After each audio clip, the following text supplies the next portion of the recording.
El portal informativo de Fundación para la Promoción del Altruismo, institución de asistencia privada, presenta El lado humano del periodismo, un servicio de anunciación, comunicación altruista, compromiso y servicio. Hola, ¿qué tal? ¿Cómo están todos ustedes? Me da mucho gusto saludarles y pues feliz de iniciar esta mañana con Carlos Díaz Hernández, filósofo personalista, anarquista, catedrático, reconocido a nivel internacional, queridísimo nuestro, de verdad un maestro del amor, de la libertad, de la paz, de la justicia social. Así que, Carlos Díaz, estamos felices de que estés nuevamente en México, que te pases tus largas temporadas en este país, que tanto recibe de ti, te lo agradece. Buenos días. Buenos días, Tere. Pues muchas gracias, es recíproco ese sentimiento y aquí estamos. Bueno, primero vamos a platicar de Guatemala. Has sido también muy bien recibido en Guatemala. Todo el 2015 estuviste yendo allá a dar clases a una universidad. Cuéntanos. Pues Guatemala es para mí todavía un pequeño laboratorio. México ya no es un laboratorio. México ya ha entrado directamente en la macroeconomía con fuerza y me ha cambiado mucho este país. Para mal, ¿no? Bueno, yo diré que básicamente en lo que a mí se refiere, en primer lugar, ya no hay como antes un sujeto que me viene a escuchar. Por ejemplo, aquellas monjas, aquellos sacerdotes y aquellos laicos de Indosoc ya no están en Indosoc, pero no es que estén en otras partes, es que ya no están en general. Ese sector social ha desaparecido en los últimos 25 años. A marchas forzadas ya lo veíamos venir de México. ¿Presionado por el sistema? Bueno, pero no hay que echar toda la culpa a la gente. O sea, tú estás presionada por el sistema, pero no te vas de la religión. ¿De acuerdo? Sí. O sea, hay que ser menos victimista, según mi opinión, modesta. Por tanto, en primer lugar ha desaparecido ese cristianismo, que a la vez era cristiandad sociológica, pero ha desaparecido como quiera. Punto número uno. No del todo, pero veo que de aquí, no te voy a ser muy exagerado, de aquí a 10 años, el pueblo laico se terminará de volver más o menos laicista, es decir, se situará al margen de lo religioso. ¿Cuáles son los cambios que has visto? Este es el primero. ¿El laicismo? Sí, el desafuero, el vaciamiento en el interior de la Iglesia de colectivos confesantemente católicos, humildemente católicos y cristocéntricos, centrados en Cristo. En segundo lugar, está habiendo en México un proceso de integración en las estructuras del primer mundo. Es un gran país económicamente, pero esta integración se hace a base de desintegrar a la gente. O sea, acá las diferencias entre los ricos y los pobres y todo esto, entre los que tienen hospitales y los que no, entre los que tienen escuelas y los que apenas pueden tener un mal lugar para aprender, en fin, y salarialmente pues se mantiene esa angustiosa diferencia. Por lo tanto, es un país en el cual, a pesar de que la disimetría de ricos-pobres sigue siendo la misma o se acentúa todavía cada vez más, el país mismo no está para revoluciones, porque está integrado dentro de la órbita del capitalismo consistente multinacional. Hay un capitalismo fuerte, asentado, consolidado, y en ese movimiento se da la vida de las gentes para incorporarse al bienestar. Hay un gran malestar, pues no hay una lucha contra ese gran malestar y contra esa injusticia. Hay un proceso de incorporación, cuando se puede y en lo que se puede, a ese flujo dinerario y económico que es tan bestial. pero que es el propio de los países de los primer mundo. Este es el segundo carácter. Así que si por una parte tú pones la pérdida de convicción de utopía religiosa y por otra parte el vencimiento de la victoria del capitalismo, ya tenemos dos cosas muy importantes. Y la tercera, esto es lo que yo percibo y en lo que a mí se refiere en mis ámbitos de trabajo, es que cada vez puedo decir tranquilamente, cada vez se considera menos a los profesores que han estudiado de verdad, o sea, a lo que podríamos llamar, fíjate, hasta humildemente, sabios, en el sentido más bueno de la palabra, ¿no? Pues te voy a poner un ejemplo. Ayer mismo, y es un ejemplo bien reciente, pues, me llaman de una universidad cuyo nombre no merece la pena citar, muy importante y de gente muy rica, para que dé una conferencia. Como yo no quiero hablar de eso, de lo que te pagan y lo que no te pagan y tal, y me siento mal con esa transacción, pues le dije a un alumno, oye, llévame tú esto y lo que tú digas. Me viene el alumno, exalumno, un doctor, amigo mío, y me dice que le han dado a elegir dos posibilidades. O un regalo o una cantidad ridícula de dinero. Cuando digo ridícula es que es ridícula. En esos regalos, ¿qué es lo que te regalan? Como es la tercera vez que yo habría de haber ido a esta universidad, ya sé que las dos anteriores me dieron un regalo. El regalo consiste en una corbata con la insignia de la universidad, con el logo de la universidad, y un bolígrafo que a la tercera vez que lo has utilizado se te ha deshecho. Más un librito, o libro, o librote grande, que no sabes para qué te puede servir, editado por la propia universidad para autopublicitarse. Es decir, que no se invierte en sabiduría, no se invierte en conocimiento, no se invierte en talentos. No se invierte en nada, al contrario, ¿no? Se desinvierte. Y por otra parte, en este momento a mí no me duelen prendas, porque tú ya me conoces. Estoy sin ningún lugar de trabajo. O sea, he ido a menos. Bueno, pues bien, pues es el resultado de lo que tendría que ser, o no he sabido ir a más, en el buen sentido. Pero hay que anotar, vas a menos porque eres un sabio y en este mundo puede ser, no se está aquilatando la sabiduría. Sí, con toda humildad podría ser.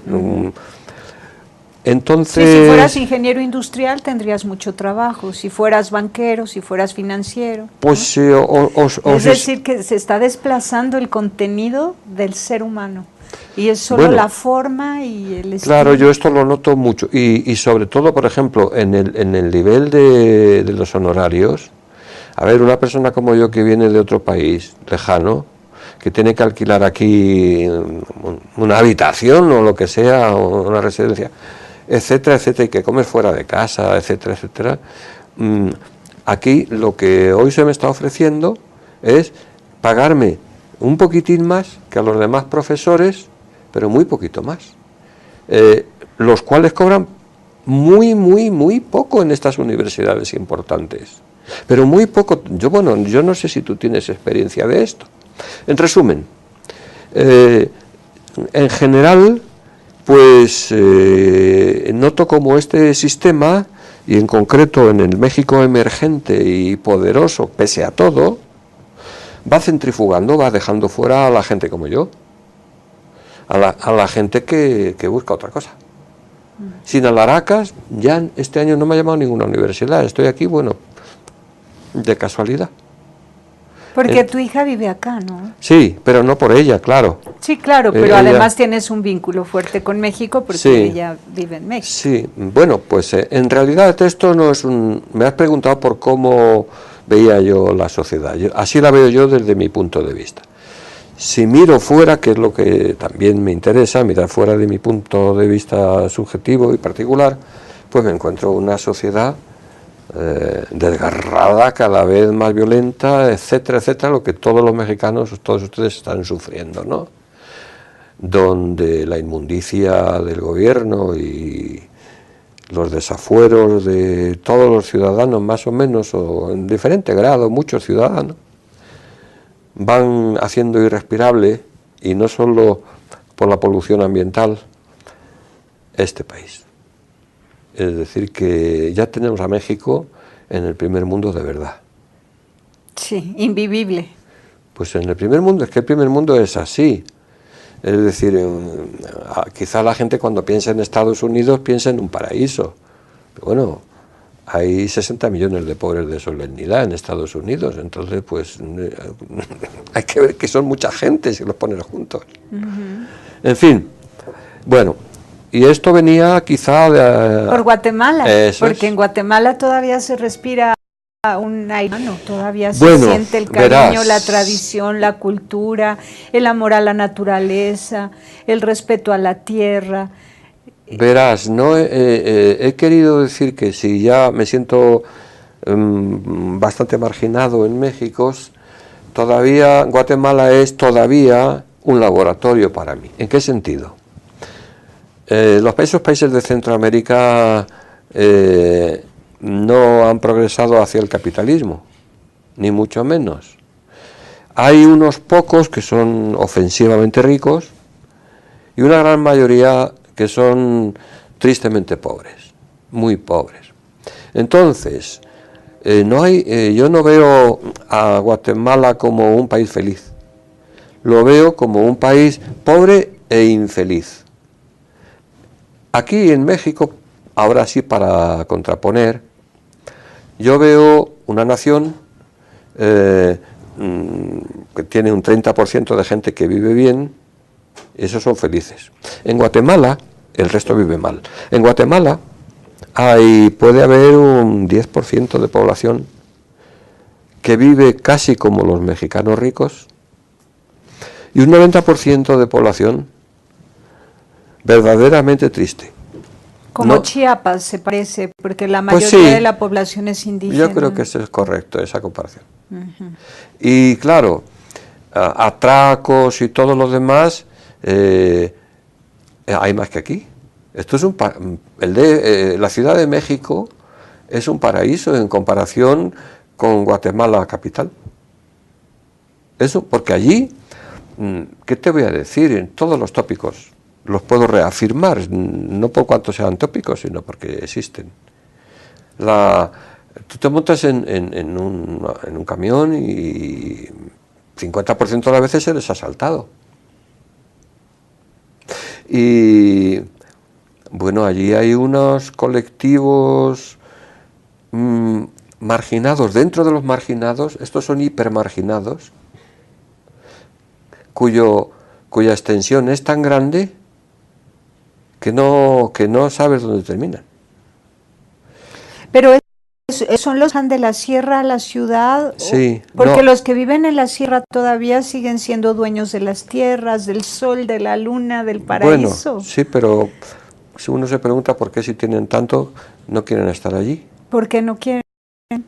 Quieren pues porque no tienen agua, muchas veces no tienen luz, no tienen comida, no tienen nada que no sea la televisión, etcétera, ¿no? Porque más bien ha llegado la televisión y les ha provocado el deseo de vivir cosmopolitamente, ¿no? Sí, yo no sé si aquí con este canal se llega allá. Sí, ¿Ustedes es llegan a allá? través de internet, lo ven en YouTube desde cualquier parte del mundo. Bueno, pues eso está muy bien, ¿no? Porque verdaderamente ellos no oyen a sus dirigentes ni a sus líderes hablar de ningún tipo de renovación, de reforma o de cambio estructural, ¿eh? Rigoberta Menchú ha perseverado en lucha social. Bueno, y permíteme política. que discrepe. Rigoberta Menchú es una comercianta, esto lo sé de primera mano, he estado con ella algunas veces. Es una señora que se ha desclasado totalmente respecto de su pueblo y bueno, la prueba la tienes que en Guatemala nadie la puede ver, no la quieren. Entonces es lo que pasa a veces con algunos líderes de estos populistas, que en un momento determinado hicieron un bien, pero una vez que lo hicieron o tuvieron una presencia, dejaron de tenerla y se convirtieron en explotadores de su propio pueblo. Yo he estado en negociaciones económicas de ella delante de Fox, que nos llamaba a mí, a ella y a otros 2 o 3. Y era, bueno, lo mismo que te puedo decir de Gorbachev.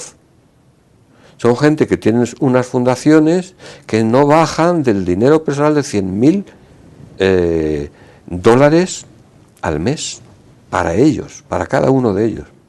Por ejemplo, estos, en aquel congreso que estoy narrando de hace algún tiempo ya, pidieron venir con séquito, 6 o 7, en primera clase, como los actores y las actrices de Hollywood, pidiendo toallas especiales y todo lo demás, y luego negociando. Fox les ofrecía una cantidad muy alta, entonces el secretario decía, no, es que la señora tiene otras cosas que hacer. Subía la cantidad de la oferta y entonces la señora finalmente aceptaba. Igual que Felipe González, igual que todo esto. Mira, ¿qué saco yo con censurar o denigrar a la gente? No está mi corazón para eso. Si fuera mentira, yo qué interés tengo. Bueno, yo conozco a Rigoberta y si cobra por conferencias o por presencia en algunos países, todo lo comparte con su pueblo. Es falso. Ella cobra para compartirlo con su pueblo. Sé lo que cobra y sé que es falso lo que dice que comparte. Además te puedo traer muchos ejemplos a los que ha echado de la fundación. Bueno, entonces, es tu experiencia y es la mía. Dejémoslo en que quién sabe qué, ¿verdad? Bueno, las dos experiencias pueden ser valiosas. Yo te aseguro en cualquier caso que a tu pregunta de que allí hay el sol, la luna y las demás estrellas, como en el paraíso de Dante, que es verdad, allí hay una suciedad, una ignorancia, unos profesores borrachos, no profesores. Allí hay unas condiciones de vida que yo no sé, que son espectaculares para llevarlas al cine, para llevarlas al cine y ver un escándalo, gentes que no se han incorporado al siglo XXI, Tere. ¿En qué términos? ¿En qué los sentido? Términos culturales, higiénicos, sociales, económicos, de conocimiento, en ningún término. Sobreviven allí, ¿no? Eso sí, sobreviven. O sea, la visión indigenista, esta visión particularista del primitivo bueno o del indio puro, bueno, yo me la reservo. Pueden ser tan puros o tan impuros como cada uno de nosotros, porque la miseria impurifica mucho también, ¿no?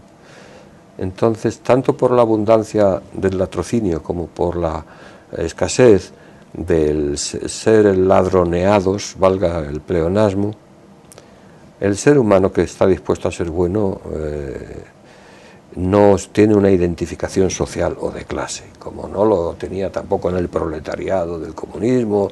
Estas son mitificaciones de gente que está presta a admirar muchas veces desde fuera, ¿no?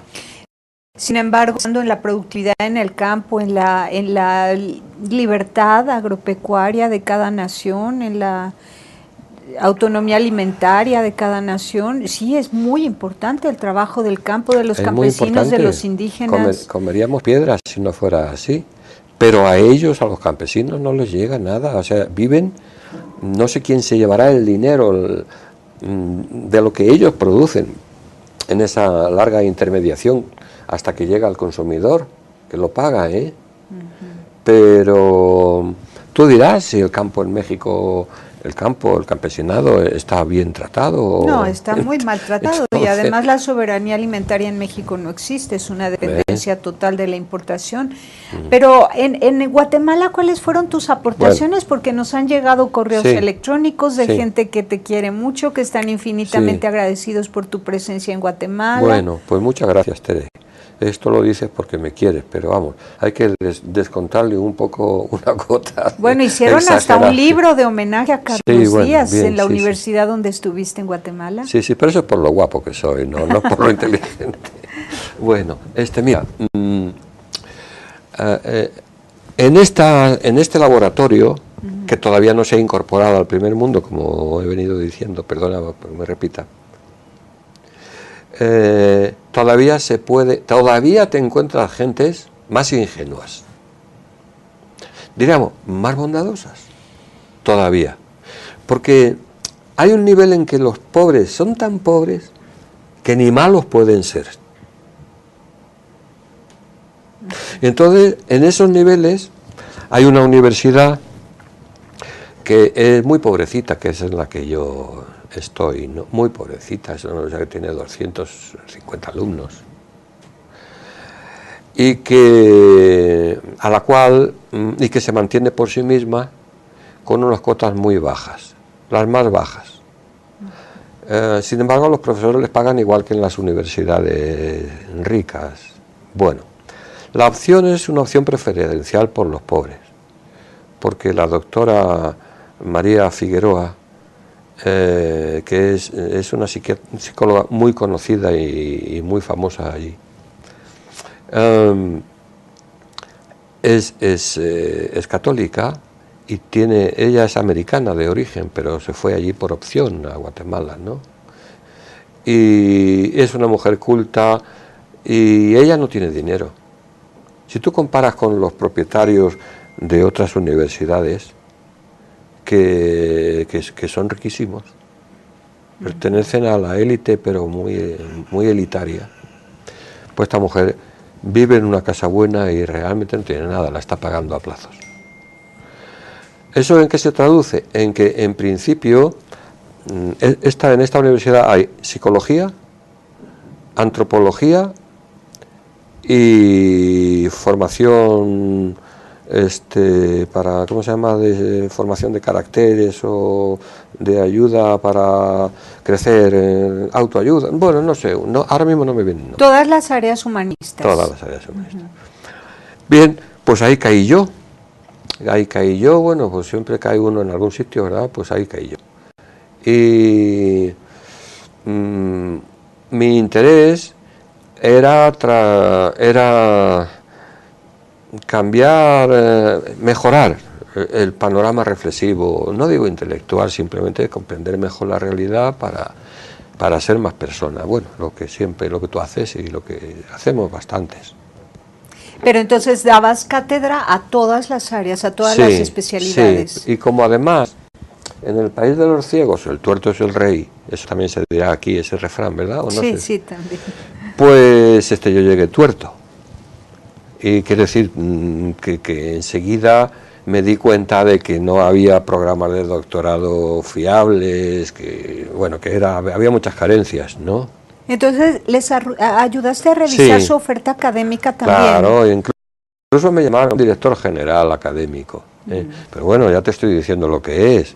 Es muy pequeño aquello, ¿no? Bueno, pero debe ser muy valioso porque siempre donde hay personas que están buscando el desarrollo humano, hay gente buena. Hombre, para mí es fundamental. Y que además es un semillero de líderes que podrán ayudar a otros a descubrirse a sí mismos y a fortalecer sus comunidades. Pues fíjate, mi interés está en que una vez titulados no se incorporen a la vulgaridad de los licenciados que presumen de serlo, de yo ya soy doctor y se olviden del pueblo, ¿no? Por lo menos esa siempre ha sido la batallita. Bueno. Ahora, Y durante tu cátedra, perdón, ¿les diste personalismo comunitario? Bueno, yo ya sabes tú que soy versátil en tus temas. Yo soy una jeringuilla de hospital, pincho en todos los traseros que me ponen delante, ¿no? O sea, pues de lo que sea, ¿no? Porque es que esas áreas son como tú sabes, en las que yo trabajo, y entonces pues un poco a salto de mata pues voy acá y allá. ¿Y les diste anarquismo también? Pues no me acuerdo. Bueno, pero fue todo el 2015. Sí. Entonces no es fácil continuar. Bueno, y lo que yo hice, si de algo me puedo yo, de algo, sí, condicional, de algo, puedo estar orgulloso de que trasladé toda mi biblioteca para allá. Ay, qué bueno. ¿Y entonces, cuántos meses al año vas a estar en Guatemala entonces? Pues es que eso depende mucho de mis compromisos con otros países y también de la situación allí, etcétera. Pero mientras asumes esta dirección académica, por correo electrónico te vas comunicando. No, y también voy de vez en cuando. En cualquier caso,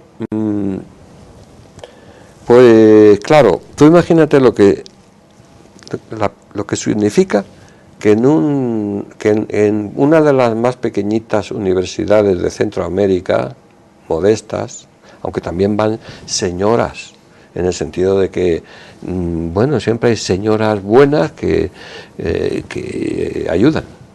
Entonces, Pues es un honor para todos son ellos. Como los ricos que ayudaban a Jesús, ¿no? Los que, bueno, por lo menos no le perseguían. Muy bien. Bueno, pues vamos a un corte. Estamos platicando con Carlos Díaz Hernández, filósofo personalista, anarquista también, una gran aportación pues para el mundo de hoy. No podemos perder de vista a los sabios que nos acompañan en esta época y que son los que tienen respuestas a muchas preguntas que el mundo occidental y el capitalismo no nos dan, o sea, para las que no tienen respuesta. Vamos, y de regreso yo quisiera que hablemos del proceso de discernimiento, del cual habla la encíclica La Alegría del Amor de Papa Francisco. Vamos y volvemos.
Continuamos en Anunciación TV con Carlos Díaz Hernández, queridísimo nuestro Carlos Díaz. Gracias, quiero que igualmente. Sepas, cada vez que vienes es una celebración. Gracias, aquí Tere, en gracias. Anunciación TV y todo el personal muy contento de seguir aprendiendo de ti. Ahora, Carlos, la encíclica La Alegría del Amor es un gran regalo de parte de la Iglesia, de Papa Francisco para todos. Habla bellísimo del amor.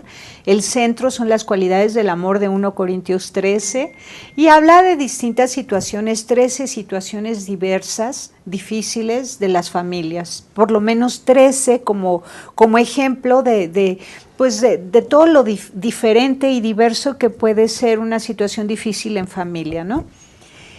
Y da como remedio o como un punto central para la actuación de los pastores respecto de las familias, para ayudarles a ordenar el amor, la vida, el estilo de vida, los principios, valores, la convivencia, etcétera, el tema del discernimiento.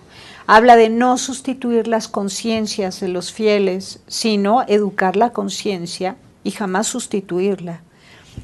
pero habla del proceso de discernimiento y este es como el punto clave, porque por ejemplo para el juicio de nulidad matrimonial entra mucho el tema del discernimiento y lo tiene como muy puntualizado. ¿Nos quieres explicar, por favor, cómo es eso del proceso de discernimiento? Bueno, yo estoy muy contento con este Papa. Eso de antemano, ¿no? Para mí es un creyente.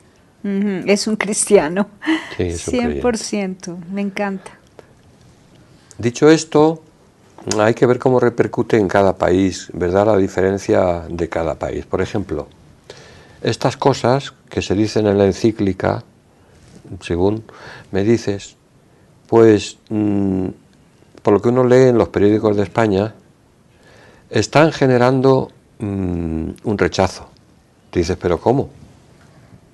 ¿Verdad? Es tu sorpresa, seguro, lo veo en tu cara, ¿pero cómo?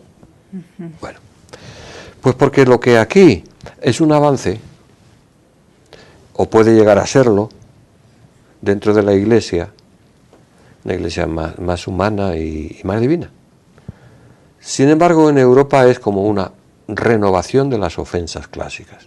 Qué vergüenza que todavía dicen en Europa, y desde luego en España, que es el país más corrosivo respecto de lo religioso que yo pueda conocer, qué vergüenza que todavía nos salgan con estas. Porque, y ahora traslado lo que se dice en Europa. En primer lugar, ¿cómo que el discernimiento ahora?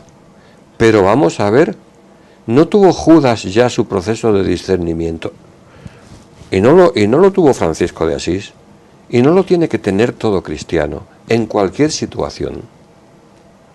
El hecho de que ahora se hable de que esto es muy importante para conceder al matrimonio roto una nueva forma de incorporación a la Iglesia, allí parece totalmente absurdo e insignificante. En Europa. Sí, estoy hablando de Europa.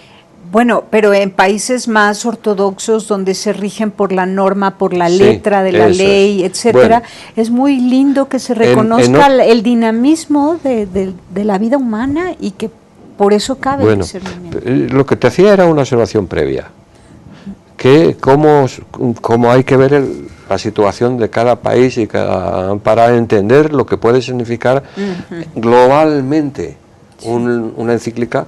Las encíclicas siempre tienen repercusión en todo el mundo, en mayor o menor grado. Entonces, esto era simplemente un encuadramiento. Sí, sí. Es decir, porque da un poco como todavía vergüenza que se vayan concediendo estas migajas. Si quieres, me ahorro la crítica que se produce en los países del primer mundo por si no es conveniente. Si era conceder migajas o si es para ellos conceder migajas, ¿qué esperaban de la encíclica Eso de la es. familia? Bueno, ¿Qué otras? En primer lugar, esperaban que en la familia se pudiera entrar y salir cuando ya el matrimonio se ha agotado. O sea, cambiar de matrimonio. Porque si no, estamos siempre dentro de la coerción. Segundo, que la importancia que se da al pecado en la ruptura de la familia, o sea, la infidelidad y todo lo demás, que la tiene,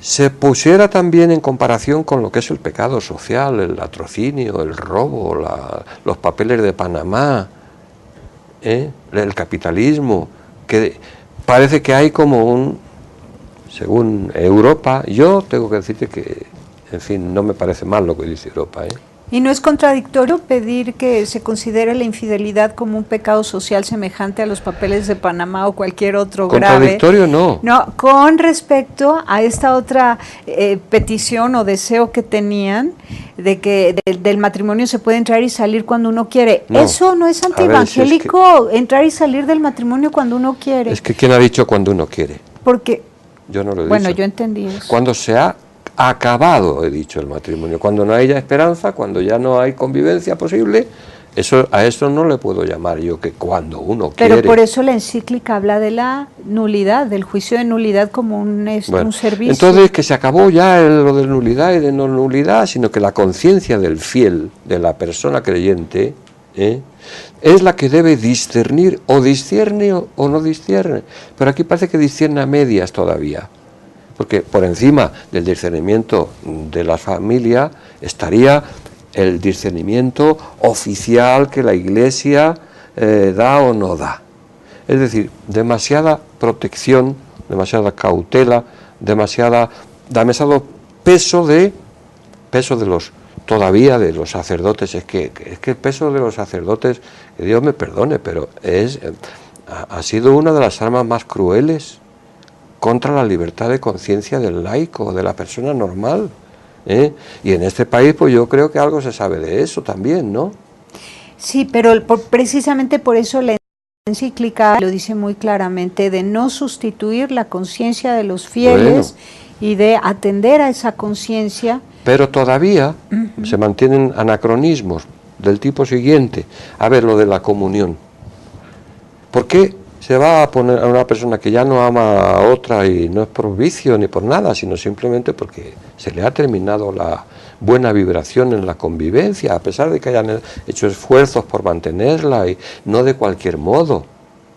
¿Por qué entonces no podrá esa persona tranquilamente comulgar como las demás? Como las demás, sin que la Iglesia diga, bueno, hay que ver en qué caso, en qué no caso. Pues, ¿por qué es este énfasis en la casuística, en este caso, en otro caso? Señores y señoras y señores, en el capitalismo no se andan con tantas cautelas. En la injusticia, en esos pobres ciudadanos que no tienen más que sabañones porque no tienen alpargatas y no tienen chanclas, ahí no se entra a decir, bueno, habrá que ver en qué caso, en qué cada caso. No, señor, el robo es el robo, en todos los casos, mayor o menor. Sin embargo, aquí todavía anda como gravitando por encima del creyente una especie de nube o de halo de protección. Cuidado, habrá que ver en qué caso. ¿Pero quién tiene que verlo eso? El propio creyente. Como el creyente que económicamente es un explotador y se acerca a comulgar, o como comulga en público, como comulgaba Varela, aquel dictador de Argentina, que estaba masacrando a la población, y nadie le decía nada. Oye, no hagas esto en público. ¿Comprendes o te resulta muy difícil de...? No, eso lo entiendo perfecto. Sí, bueno. Esto de comulgar es un asunto de conciencia y nadie puede decir no a algo que alguien desea y que en su corazón lo necesita, ¿no? Es como una medicina. Yo necesito la medicina, claro, y no me la pueden impedir. Pero por favor. ¿No? Ahora, pero dime qué significa discernimiento, si habláramos desde el punto de vista jesuita, si habláramos desde el punto de vista tomista, en el que fundamenta también Papa Francisco esta encíclica en gran parte. ¿Qué significa discernimiento desde el punto de vista filosófico? Bueno, pues todavía he citado a Santo Tomás. Un discernimiento filosófico equivaldría a decir, ¿qué autoridad tiene Santo Tomás en esto?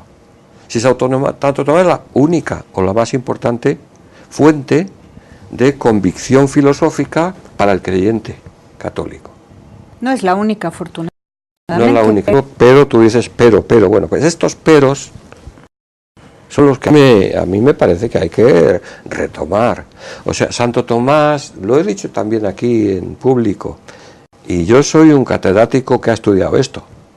Tú lo sabes. Sí, claro. Que no hablo así porque yo estoy enfadado. Yo no estoy, ¿por qué voy a estar yo enfadado con Santo Tomás? Es abogado, Carlos Díaz, hay que decirlo, pero además es doctor en FIA. Entonces, si sabrá de lo que estamos hablando. Pero sobre todo yo sí he estudiado. Bueno, si me mencionas distintos autores que han hablado del discernimiento, ¿qué dice cada uno? ¿Qué es el discernimiento? La filosofía es discernimiento. Muy bien. Ya está, y es que no hay un discernimiento particular al margen del discernimiento general, del discernimiento social.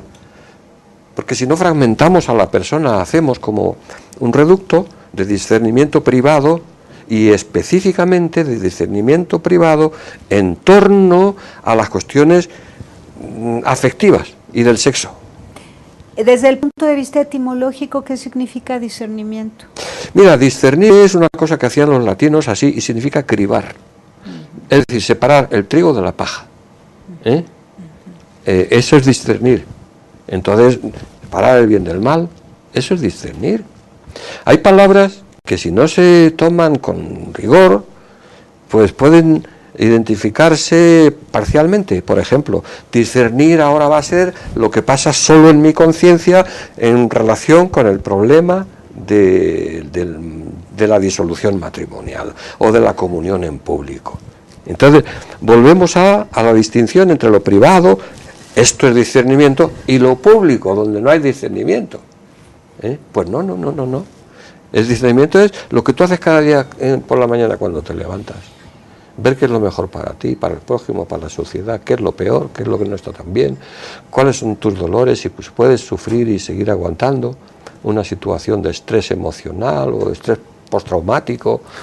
Sí. Todo eso es discernimiento. Entonces sería respecto del tema del juicio de nulidad, de la solución de problemas familiares, discernir es distinguir la verdad de la mentira, sí, la justicia de la injusticia, ¿qué más podríamos decir? Pues lo verdadero de lo falso, lo justo de lo incorrecto, ajá, lo bueno de lo malo. Pues todo eso está muy bien, qué bueno que se proponga el discernimiento, en lugar de decir todos los casos donde haya habido infidelidad quedan nulos, o todos los casos donde haya habido una mentira o no sé, ya, claro, pues sino que se analice caso por caso, es lo que se propone. Pero lo que pasa es que nos vengan a estas alturas, siglo XXI, a decir que hay que discernir específicamente en el terreno matrimonial, a mí me parece ridículo. ¿No será que se quiere combatir el autoritarismo? Pues a ver, explícamelo mejor, por favor. Sí, que haya algunos obispos muy autoritarios, muy impositivos, o que haya falta de respeto. Bueno. Desde que entra la solicitud de juicio de nulidad, no hay discernimiento, porque se traspapelan, se quedan ahí atorados en la oficina de la mitra, o sea, no hay el discernimiento de la urgencia del caso, donde hay una familia que está sufriendo porque no se puede resolver esto, pues sí, porque las autoridades de esa oficina no están disponibles, bueno, o sea, desde ahí no hay... Eso es un pequeño paso adelante, pero no es lo que debería ser a estas alturas una encíclica de los seguidores, para los seguidores de Jesús y para toda la humanidad que quiera. A ver, retomando el Evangelio. Retomando el Evangelio. ¿Qué diría la encíclica? La encíclica diría que el discernimiento ha de ser universal, no solo en este terreno. ¿Entiendes que yo haga este énfasis en que esta encíclica puede insistir en exceso o no en exceso, pero como si el discernimiento fuera propio exclusivamente para la alcoba, para la recámara? Es decir, discernimiento de recámara, la voy a llamar así. Me voy a hacer famoso a partir de este momento por ponerle este nombre, ¿no? Para la recámara, pero no para la sociedad. Porque, vamos a ver, insisto, hay por ahí una cantidad de burocracia hasta que te liberan de lo que no necesita nadie liberarte, sino que eres tú el que tienes que acceder o no acceder a la comunión, el que tiene o no que decidir lo del matrimonio, etcétera, eres tú. Entonces, que ahora te den un poquito así de libertad, que diga, hombre, no sean tan crueles los censores, que no haya tanta burocracia, a mí eso me parece bien, pero no toca al problema principal, que es el del autoritarismo del clero, tanto más cuanto más arriba está el clero. Entonces, si la encíclica sirve para reformar este problema estructural de que el laico no tiene autonomía, y quiere dársela, pero para eso, bien, pero tendrá que llegar mucho más arriba, a estos tribunales eclesiásticos y todo esto, la rota y el descosido. Vamos, yo francamente me avergüenzo, bueno, pero no por ser abogado, sino porque me avergüenza.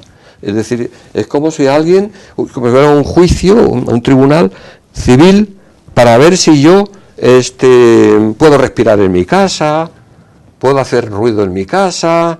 Bueno, dentro de unos límites no necesito eso. Por tanto, llamo a la autonomía, llamo al discernimiento de la autonomía en todo, pero también discernimiento en lo económico. Este es el segundo pilar en el que estoy insistiendo, no sé si con lucidez o no, suficiente. Estoy insistiendo que si hay normas restrictivas, todavía, aunque sean aminoradas, suavizadas, en el ámbito de la recámara, ¿por qué no las hay en el ámbito económico y social cuando los más ricos del sistema están haciendo auténticas barbaridades y nadie les dice, oye, tú eres católico, pues no puedes comulgar por lo ladrón que eres? A ver, cada vez que te encuentro, Tere, me vas a permitir que te diga, me viene un sentimiento muy grande de cariño hacia ti, muy grande. Conozco algo de tu personal, lo cual lo acrecienta.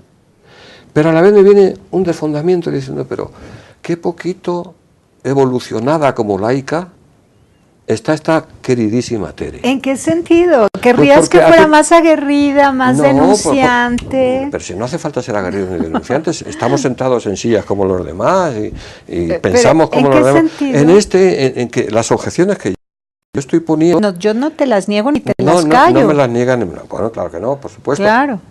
Pero en el sentido de que tú me des, entre comillas, una encíclica como si fuera un gran avance en esto.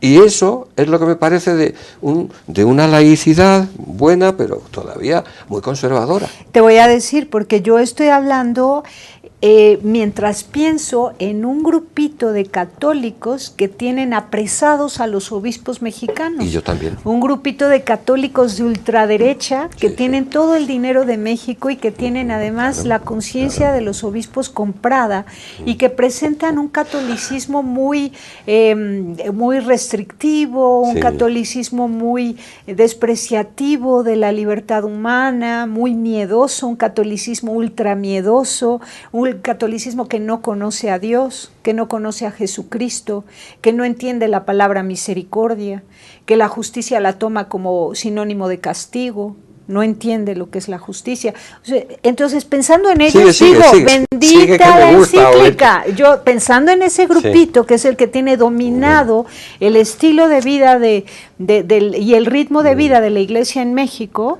pienso en ellos y digo, qué bonito, tenemos una encíclica que les enseña y les habla de algo que ellos no conocen ni entienden la palabra misericordia, ni la palabra justicia, ni la palabra libertad, ni la palabra discernimiento, la conciencia, no conocen el respeto de la conciencia, no saben lo que significa fuero interno. Y el Papa menciona un montón de palabras que para ellos resultan novedosas y que les exigen un estudio formal, filosófico, antropológico. La antropología filosófica no la conocen. Yo te puedo asegurar que me alegra mucho oírte, punto número 1. Para que veas que no soy tan pasiva ni tan quietecita, pero aquí me toca entrevistar, no me toca opinar. Vale, pues muy bien. Bueno, pues no tengo ningún inconveniente en bendecirte de lo que te maldice. Perfecto. Además me encanta. Sí. Pero por otro lado te da esto que acabas de decir, que lo sabe todo el mundo, Tere. Lo sabe todo el mundo. Esta plenipotenciariedad, esta omniderechohabiencia, este peso de la episcopalidad analfabeta. Yo no lo siento mucho. Alguien dirá, no, se sitúa fuera de la Iglesia por estas palabras crueles que acaba de decir. Yo no me sitúo fuera de la Iglesia. Pero es al revés, yo quiero la Iglesia mejor.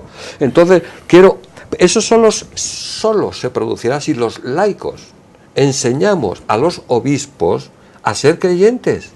Fíjate, cualquiera que me oiga a mí decir esto, dirá, este está loco, viene de Europa, qué tonto es, no sé por qué lo llevan ahí. Bueno, pues puede pensarlo y por mí, adelante que lo piense. Sin embargo, a mí los pequeños pasos que está dando Francisco me hablan de otra cosa, de que no da más pasos más grandes porque no le deja la curia. La curia echó del episcopado al papa anterior, él se marchó porque no podía con la curia, o todavía no nos acordamos. Y así sucesivamente. Estábamos acostumbrados a un pontificio extremadamente fuerte y vigoroso y conservador y autoritario, de un cierto papa que vino antes, muy querido por muchos. Luego viene este otro, que se va, y finalmente llega este, que está dando pasos firmes, pero pequeños. Ya es hora de que estas reformas sean más grandes dentro de la Iglesia, mucho más grandes, porque además, si es que nos estamos quedando solos. Por ejemplo, que el celibato no sea condicionamiento para el presbiterio. Bueno, por ejemplo, pues esa es una lucha que tú tienes y que tengo yo y que tiene cualquier creyente, la ordenación del ordenamiento de las mujeres, pero ¿por qué no? Etcétera. No hay cuestiones teológicas. Mira, yo he dirigido, perdona, a veces recurro a estas yoes que parecen de inmodestia, pues si lo parecen ya no me preocupa. Pero es que yo no soy, yo soy el director de la revista católica internacional Comunio, que ha sido la más importante desde dentro de la Iglesia. Bueno, y te aseguro que teológicamente no hay ningún motivo ni fundamento serio para que el sacerdote no pueda tener una opción celibataria libre. Si quiere, que se case, si no, que no se case. ¿Qué de malo tiene el matrimonio? Fíjate. Resulta que cuando se tiene que casar el cura, el que es cura y pide casarse, es horrible. O sea que para convertirse en familia es horrible y sin embargo están alentando la familia. A ver, por una parte que buena la familia y bla bla bla bla. Y por otra parte, cuando un miembro de la Iglesia, un creyente, un sacerdote, quiere formar familia, es horrible. A ver, explíquenme esta duplicidad sí, es una en la forma de medir, en la baraja. Pero Tere, sí, lo que pasa es que uno, pues por la gracia de Dios, que aquí estás tú, y no vemos tus sufrimientos, pero por la gracia de Dios también está mucha gente que está sufriendo mucho y no se ve. Y ese sufrimiento se desconsidera y no hay razón, no hay sustancia, no hay derecho. ¿Cuánto tiempo crees que pase para que se libere ese condicionamiento, para que se suprima y que no exista condicionamiento? Bueno, como casi siempre uno tiene que hacer una previsión. Mi previsión es de que se va a morir este papa y vamos a regresar a las cavernas. No. Sí. ¡Qué fracaso! Bueno, no, el fracaso no es más que de los hombres, no es de Dios. Sí, también es un fracaso de los hombres. También Cristo eligió a un traidor como sucesor de él.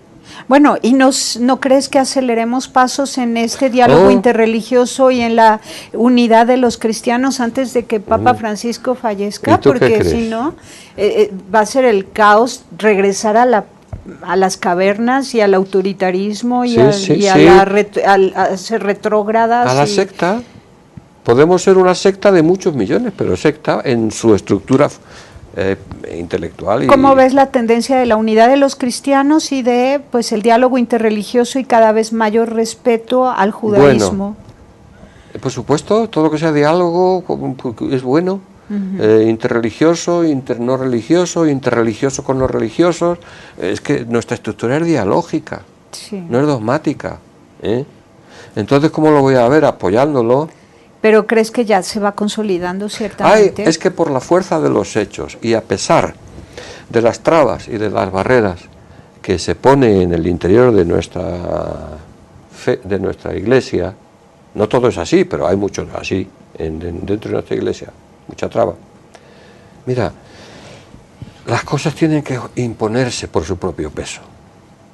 Entonces es por su propio peso por lo cual ya no aparecen en las iglesias los Santiago matando moros. Porque esa es una imagen que hay en bastantes iglesias todavía, ahí con el escabel y el pie encima de los moros. Sí. Bueno, ya eso no se sostiene hoy. Entonces hay cosas que lo que no da la iglesia lo da la naturaleza. Fíjate lo que te digo. Esto no impide también que hay cosas en la naturaleza que la naturaleza no las da y sí las da la iglesia. Pero se trata de un proceso circular. Cosas que la naturaleza no da, que sí las da la iglesia, y cosas que da la iglesia pero que la naturaleza no da. ¿Ejemplos? Pues en todo esto de la sexualidad y de todo lo demás, del diálogo, matar moros, o los judíos son como mataron a Cristo, todos los judíos están excomulgados. Bueno, yo creo que tú también... Pero eso ya se quitó, eso ya se entendió que no es así. Pero no porque... Pero es que lo que a mí me alegra por un lado y me entristece por otro, es lo siguiente. Por un lado me alegra que eso se haya producido, que ya no sea así. Sí. Pero por otra parte me entristece que no hayamos sido los propios cristianos los que hayamos tomado la iniciativa, sino que a remolque, por la presión social, de que no tenemos que ir por ahí matando moros, la Iglesia dice, bueno, bien, claro, se va acomodando, no va siendo madre y maestra, no está en el faro que debería estar, de iluminarnos a los pecadores. Bueno, pero la vida se impone, la naturaleza se impone, ¿no? Y entonces bueno, la Iglesia tiene que estar atenta a ir respetando la verdad de la naturaleza. La naturaleza claro, propone el amor, propone la fecundidad, propone la sexualidad, y tendrá que ir respetando, porque algún día... Hay cosas, por ejemplo, hoy, estoy de acuerdo y no, en parte, pero no en todo lo que acabo de oírte. Pero bueno, en fin, son opiniones mías, ¿no? No, pero puedes decir en que no estás de acuerdo y proponer. No estoy de acuerdo, por ejemplo, en que la naturaleza nos enseña a amar.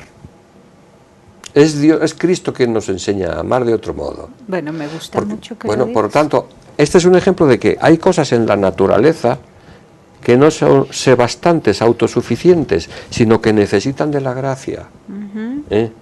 ¿De acuerdo? Bueno, pero hay otras en lo que, bueno, la gracia no puede contradecir la naturaleza. Y ahí sí que estamos, desgraciadamente, haciendo o hablar a la gracia para violentar a la naturaleza, muchas veces. Sobre todo en las cuestiones sexuales, etc. Visto desde ahí, desde ese sillón, con que tú me ves y siempre me miras con tanto cariño que no me lo merezco, de verdad, no me lo merezco. Pero visto desde ahí, ¿qué tendrías tú que mejorar en mí? O sea, de mis opiniones, ¿qué te parecería que serían más fundamentadas si yo cambiase o mejorase o negase algo de lo que estoy diciendo? No, a mí me gusta el diálogo abierto, no le tengo miedo a la discusión, a la apertura, me gusta cómo lo haces, porque además obligas a pensar. Si en algo no estuviera de acuerdo contigo, tendría que agudizar mi inteligencia para poder refutarte, encontrar más palabras, ¿no? Entonces, está bien. ¿O tú qué dices, Julia? Ya está Julia, tu esposa, presenciando esta entrevista. ¿Qué le cambiarías a Carlos Díaz? Nada. Es una exposición retadora, a mí me encanta. Hablas de todos los temas sin ningún miedo y expones lo que tú piensas, ¿no? ¿Y qué menos se puede hacer? Claro, si no hablamos así no vamos a poder llegar nunca a un avance y una evolución humana. También tengo que decir que a mí me gustaría estar a la altura de mis palabras y no ser malo, y no ser, bueno, pues lo que soy, un pobre hombre, ¿no? Pero bueno, pues valga, se ha dicho también. Es decir, que yo no esté a la altura de mis palabras, no quiere decir que mis palabras no puedan... por no estar yo a la altura, no sean verdaderas. Claro, la verdad nos trasciende. El que sea perfecto, pues adelante, si yo no tengo ningún inconveniente. Muy bien. Carlos Díaz, ¿con qué terminas el programa? Pues nada, la alegría de estar aquí. ¿Esto se va a emitir cuándo? En este momento en vivo y de inmediato se queda en YouTube. Bueno, pues muchas gracias. A mí la gente no me conoce mucho, pero me conocen mucho por tus invitaciones a este programa. Ah, qué bueno, me da mucho gusto. Hay mucha gente que sigue los videos que se hacen aquí, y por tu benevolencia. Ah, qué Así bueno. que no sea la última vez. No, el próximo tema, ¿cuál va a ser? De una vez hacemos compromiso. Tú ya sabes que a mí me gusta llegar y pensar sobre, no tener preparado ningún tema, pero así lo hacemos. El que tú quieras. Entonces, estoy muy al pendiente porque Carlos Díaz ya es parte de nosotros y a nosotros nos encanta compartirlo con ustedes. Gracias, Carlos. Un placer. Gracias. Gracias. Pásenla haciendo el bien. Hasta la próxima. Sí hay soluciones. Aquí, en el portal informativo de Fundación para la Promoción del Altruismo, Institución de Asistencia Privada. El lado humano del periodismo. Un servicio de anunciación, comunicación altruista. Participa en Facebook, Todo México Somos Hermanos, y síguenos en Twitter, @somos_hermanos.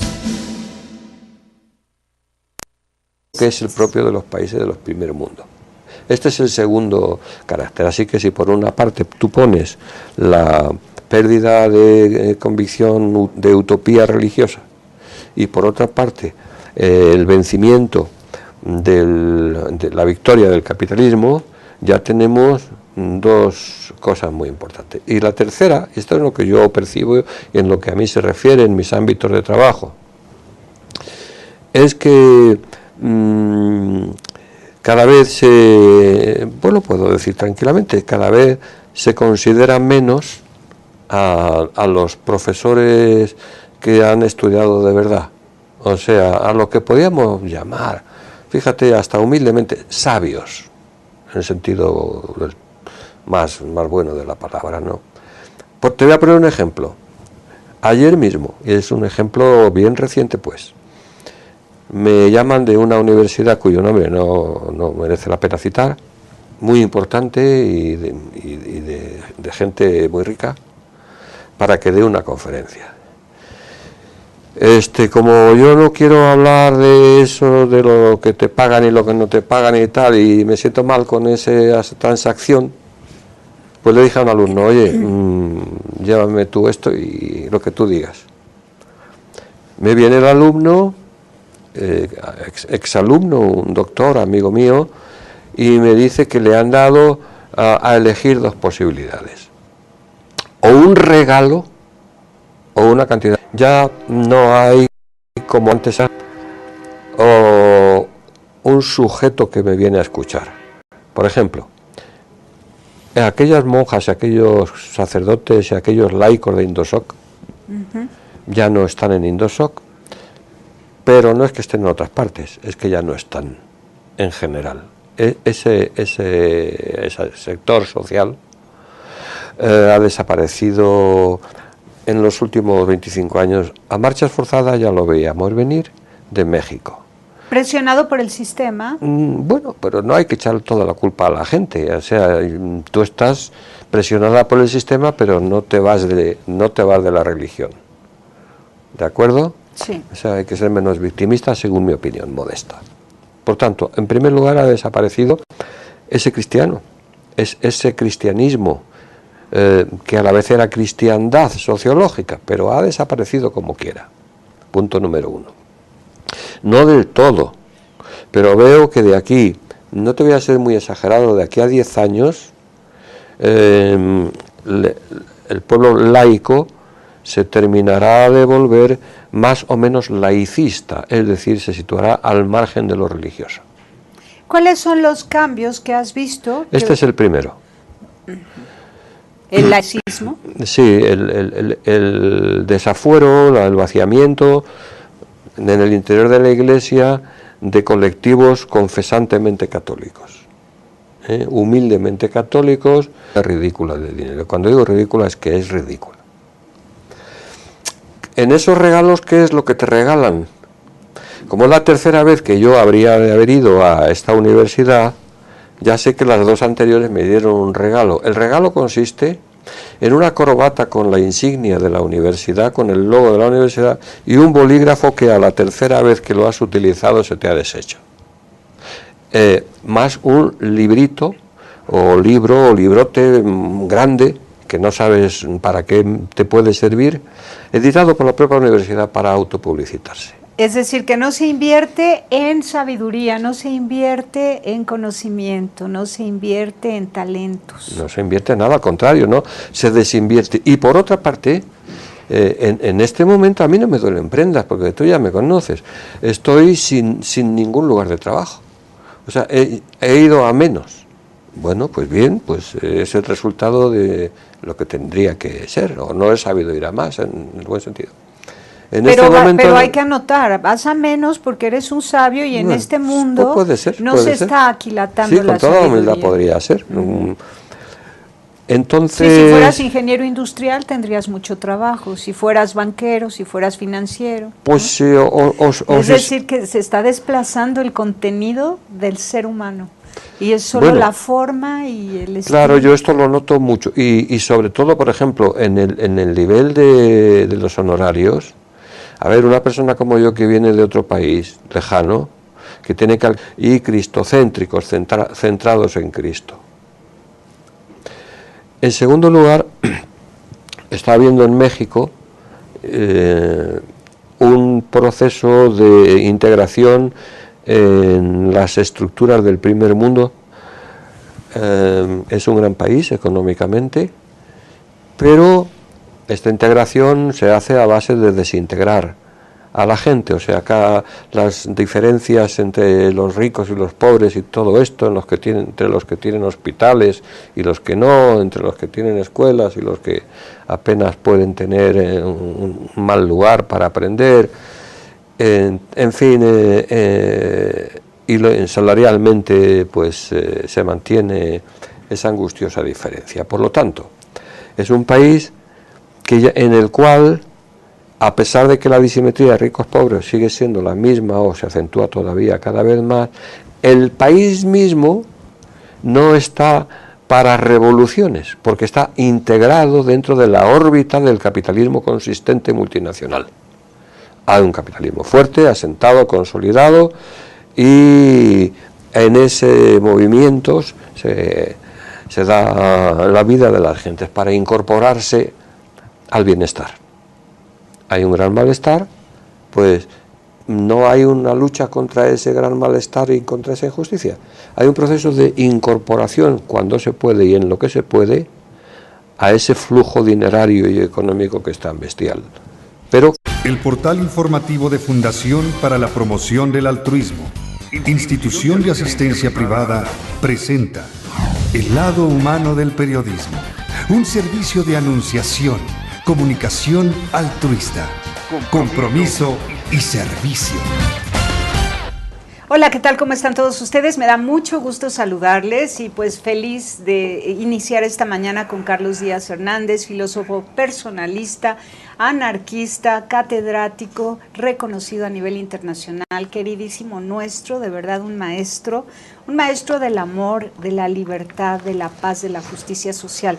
Así que, Carlos Díaz, estamos felices de que estés nuevamente en México, que te pases tus largas temporadas en este país, que tanto recibe de ti, te lo agradece. Buenos días. Buenos días, Tere. Pues muchas gracias, es recíproco ese sentimiento y aquí estamos. Bueno, primero vamos a platicar de Guatemala. Has sido también muy bien recibido en Guatemala. Todo el 2015 estuviste yendo allá a dar clases a una universidad. Cuéntanos.